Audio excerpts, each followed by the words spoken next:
So if you've been following the site for any period of time now, you're probably aware of the 30-day challenges I've been doing. I don't talk about them as much as I used to, which is too bad, and that's one of the reasons I'm going to start talking about them now, because for me they've been really good. What started off as kind of a random desire to figure out if a cold shower was something that was beneficial. This was last May, kind of turned into this whole thing that I've been on where every month I do a new 30-day challenge, and then I also end up reading a new book.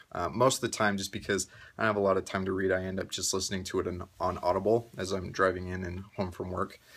But I've got September's all figured out. I've started on it the last couple of days, and in the future I'll get these videos up at the beginning of the month. So if you want to join along with these, then we can get it all done together. I'll be curious to see if this is something that you guys want to jump in on. So for September, what I'm doing for my 30-day challenge is I am getting rid of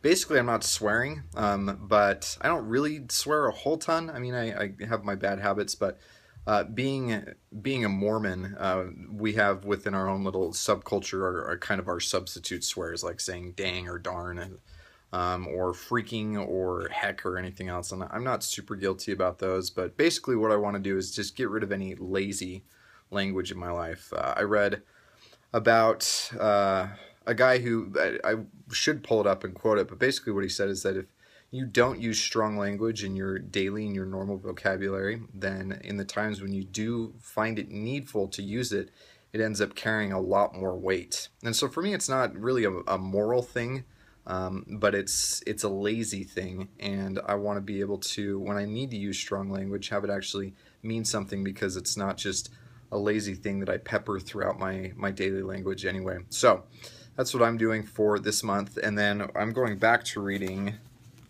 this book, Antifragile. This was actually the first one that I started off these challenges with, and to be honest, I got maybe halfway through it and just, and it's not necessarily that I didn't get something out of it, but I didn't get nearly as much out of it as I possibly could have. I think one of the reasons for that was because I was expecting it to be more of a how-to book, like how to be anti-fragile, as opposed to kind of a very glorified academic paper on what it means to be anti-fragile.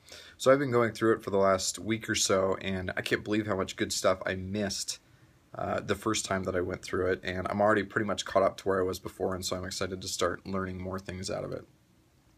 If you guys want to know about last month, I ended up reading a book called Talent is Overrated. It was recommended by a buddy of mine. His name is Manny, and he runs a site called Well Built Style, definitely worth checking out, and it was great. Basically, it's about how what we attribute to latent ability really comes down to how much time people put into deliberate practice. And it's not just practice. He uses a great example of being at the driving range for you golfers.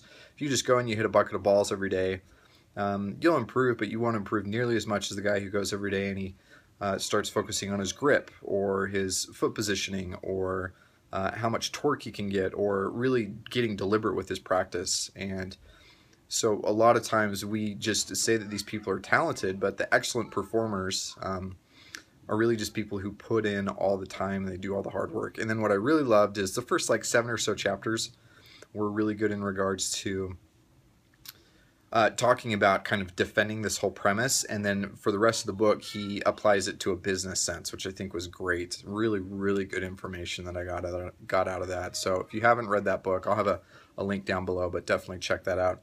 And then my 30-day challenge for the month of August was walking 6,000 steps every day. I did it most days. I think I only missed a few days, probably 5 or 6 days, and it ended up being really great. This is a habit that I want to continue on with. Obviously there will be times that I will be busier and I won't be able to make that, it won't be as much of a priority just because it's not that challenge, but it's a habit that I'm glad I've established, and I want to continue to do that. I feel better. My back feels better after having herniated a disc a little while ago, and so I know that can help out with that. So it's definitely something I want to continue. So if you want to join in with me on these, or even if you just want to do your own, you don't necessarily want to worry about focusing on language, you want to read another book, let me know below what you want to do, because I'm curious to find out the ways that you guys want to improve yourselves. And if it's a clothing related challenge, that's obviously just as good, but even if it's something beyond that, I'm anxious to hear about it.